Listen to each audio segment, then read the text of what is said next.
You could have been anywhere in the world tonight, but you're here with me, and I appreciate that. No, sincerely, I know a lot of people here, but I don't know the majority of folks, so I just want to get to know you. So if you don't mind appeasing me, I'm going to ask you guys a couple questions. I was a teacher, so I'm going to need you to raise your hands as I ask them. But just to get a sense, who in this room, by a show of hands, is actually from the Bay Area? Like born and raised? Oh, okay. Thank you for welcoming us transplants into your home. We hope we do it justice. Sincerely, we don't mess it up too much, but great to get that sense. By a show of hands, how many of you are in tech? Work in some capacity in tech? You got any tech folks? Okay, a bunch of people. That's what I figured. That makes sense. How many of you in here tonight came, and let's be honest, looking for a job? Anybody? Anybody on the job hunt? Come on, raise your hand, you look for a job. On the other end, how many people came here tonight looking to recruit some great talent? Anybody? Oh, perfect. You can thank me later. See that? How many of you came here today to connect with some old friends? Maybe you've been coming to these events like me for a couple times. All right, great. And then a really important question, the most important of all. How many of you came here tonight looking for love? Or maybe something more casual? Anybody? Come on. Raise your hands up. Come on. You know who you are. It's sincerely, like, no shade. I actually found my fiance at an event similar to this. Hey, boo. I see you. So you never know. You never know. May the force be with you tonight, my friends. I have to do that to break the ice. But I saw a bunch of different people here for different reasons, so hopefully tonight I say something that resonates with you, and if nothing else, I hope I entertain you, so you're satisfied either way. But as Jit mentioned, and if you did any homework prior to coming to this event, and maybe you read my bio, you might have said, damn, that girl has done a lot of different things. And you're right, I have done a lot of different things, and that's not to humble brag. That is because it typically lends itself to a question I've been getting since I was a young girl, which is, what drives you to do what you do? What drives you to do what you do? And I thought about it, and I think I've come up with the answer. It's pretty simple. It's fear. And yes, I took notes, so give me a second to turn the page. It's fear that I will look back on my life and I won't be able to say, I lived life the way I wanted to. It's fear that when I look back on my life, I won't be able to say, I contributed something great to this world. I have a really keen awareness that every day I'm alive is one less day I have to live. I'm not here to be a buzzkill, I promise, I'm gonna go back up. I'm just here to be honest. The fact is, my time, your time, all of our time here is limited. So I'm constantly asking myself, what will I do with my time here? You see, I want to feel like me being here means something. I want to feel like my life matters. Can anyone relate? No, just me? Okay, give me some snaps, come on. You know, what I've realized is that my meaning is tied to one essential thing, and that thing is using my time, my talents, and my privilege to leave this world better than I found it. And the fact is, you and I, we weren't born into a world that's just and fair. You know, I was born into a world where my father grew up with 11 brothers and sisters in a 2-bedroom apartment in the Johnson projects of Spanish Harlem. I was born into a world where my mother participated in boycotts with Cesar Chavez and the United Farm Workers Unions to combat the inhumane working conditions of migrant farmers in California. I was born into a world where your zip code determines if you're either guaranteed a quality education or set up on a fast track to prison.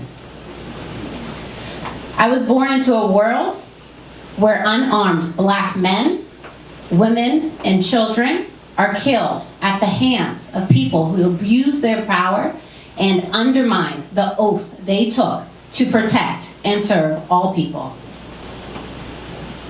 I live in a world where there is only a 2% chance, I'll say that again, a 2% chance that you or I will ever see a person in a tech company that looks like us.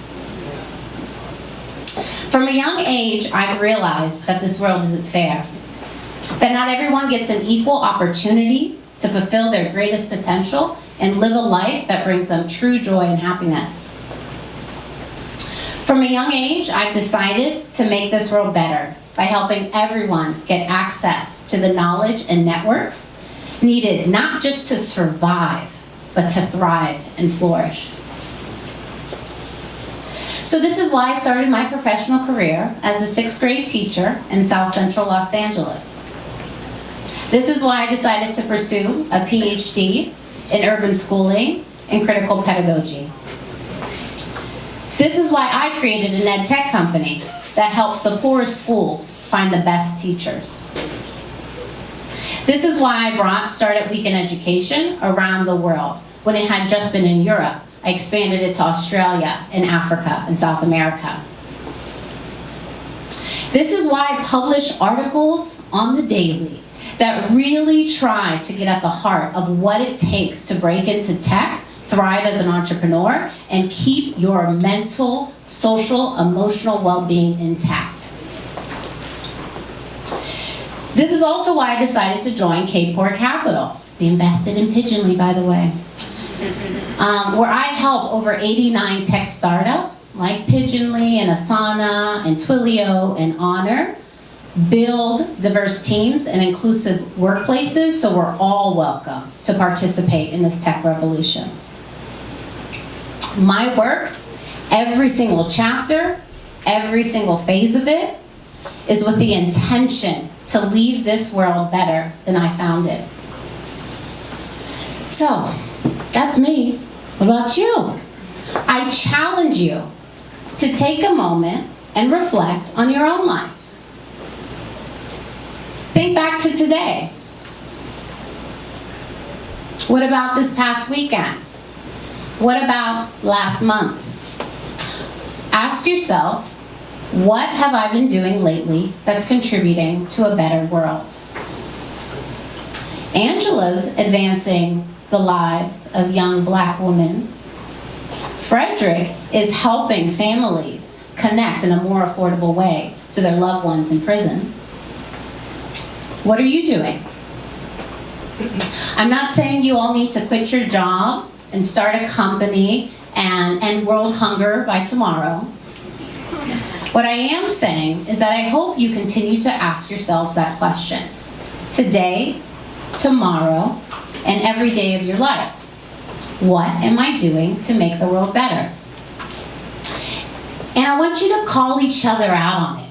Call each other out on your bullshit. Excuse my language, I hope that's okay. I want you to hold each other accountable to that question.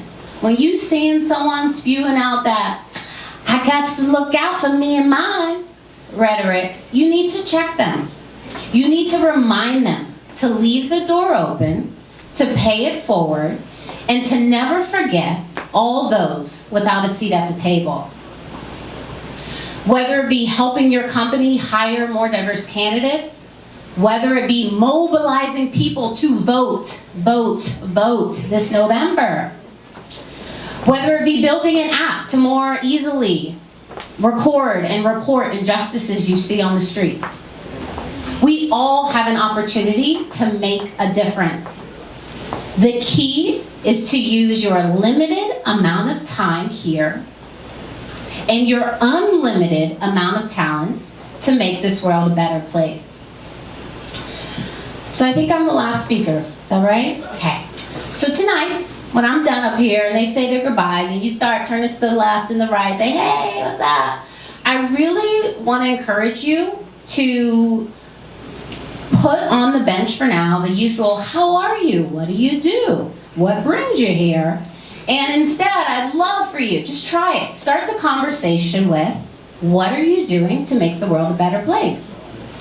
What are you doing to make the world a better place? And it's not to call anyone out or to undermine anyone, but it's really with the intention of sparking a conversation that maybe you haven't had before.